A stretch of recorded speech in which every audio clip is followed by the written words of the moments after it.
আসসালামু আলাইকুম। যখন কোনো মানুষ মারা যায় তখন তার শরীরের সমস্ত কাপড় চোপড় খুলে ফেলে দিই অথবা আমরা পুঁতে দিই। যদি তার শরীরে কোনো দামি জিনিস যেরকম স্বর্ণের অথবা ঘড়ি অথবা হীরার কোনো জিনিস থাকে, তাহলে সেই জিনিসটা কিন্তু আমরা কাউকে দিয়েও দিই না, অথবা ওটাকে পুঁতেও থুই না। কেন? কেন? এই পৃথিবীটা আসলে মায়ার,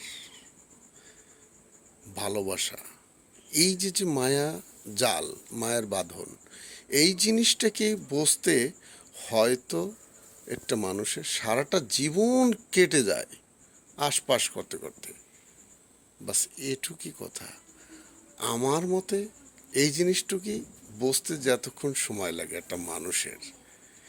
কারণ এমন কিছু কামাই করি আমরা, অথবা চেষ্টা করি যে জিনিসটা কামাই করলে জানি আমার মৃত্যুর পরেও আমার সঙ্গে যায়, জানি পৃথিবীতে না রেখে দেয় কেউ, ওটা জানি অকার্যকারী না হয়।